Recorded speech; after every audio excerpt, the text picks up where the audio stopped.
JBM driver જે 3 દિવસથી બેઠા છે એ આ 3 દિવસ થઈ ગયા છતાં પણ તંત્રનું પાણી હાલતું નથી અને ઉત્તરાયણ જેવા દિવસે પણ ડ્રાઈવરો ઘર છોડીને આંદોલન પર બેઠા છે. ત્યારે હવે આગળનો સ્ટેન્ડ શું રહેશે?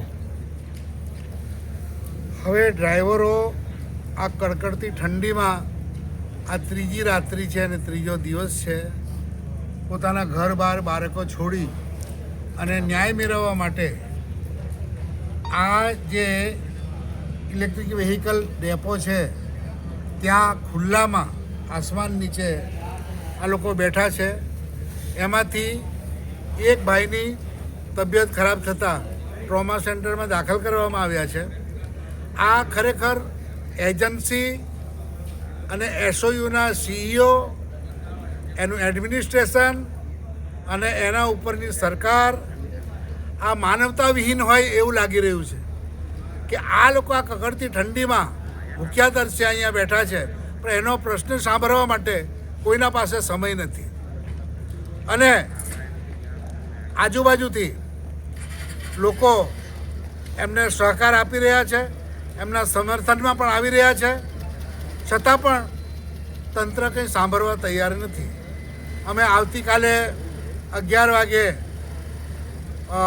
એસઓયુના સીઈઓ અને સાહેબને મળવા જવાના છે. જે અગ્રણીઓ છે એમાં અર્જુનભાઈ રાઠવા સાહેબ, નરેન્દ્રભાઈ રાઠવા સાહેબ તથા ભૂતપૂર્વ બીટીપીના અધ્યક્ષ મહેશ છોટુભાઈ વસાવા સાહેબ અને હું ચંદ્રકાંત તડવી, આ લોકોનું ગ્રુપ એમને સીઈઓને મળવા જશે અને અમને ન્યાય અપાવવા માટે રજૂઆત કરશે.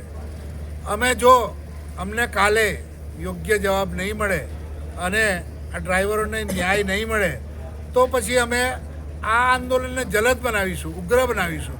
અને અમારા નેતાઓ જે છે જિજ્ઞેશ મેવાણી સાહેબ, આનંદ પટેલ સાહેબ તથા સમગ્ર ગુજરાતમાંથી તમામ આદિવાસી નેતાઓને આમંત્રિત કરી આ કેવડિયામાં અમે એક ઉગ્ર આંદોલન કરીશું. આની જવાબદારી તમામ સરકારની રહેશે અને એસઓયુ એડમિનિસ્ટ્રેશનની રહેશે. કેમ કે વારંવાર અમારા લોકોને દબાવવામાં આવે છે, બીવડાવવામાં આવે છે, ધરપકડની ડર બતાવવામાં આવે છે, આવી રીતે શોષણ કરવામાં આવી રહ્યું છે.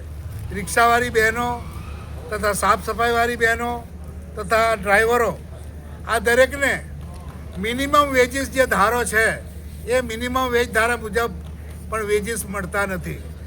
ખરેખર તો સરકારે મનરેગા નામની જે સ્કીમ હતી, મહાત્મા ગાંધી ગ્રામીણ રાષ્ટ્રીય રોજગાર ગેરંટી, એને પણ બદલીને હાલમાં જીરામજી કરવા જઈ રહ્યા છે.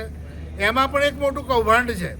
કેમ કે તે વખતના અનસ્કિલ લેબરને 283 રૂપિયા દર દિવસે આપવા અને તે 100 દિવસ કમ્પલસરી રોજગારી આપવી એવો જે નિયમ હતો, એક્ટ હતો, એના મુજબ એક અનસ્કિલ લેબરને પણ વર્ષના 28,300 રૂપિયા સરકારે આપવાની બાંહેધરી આપી હતી.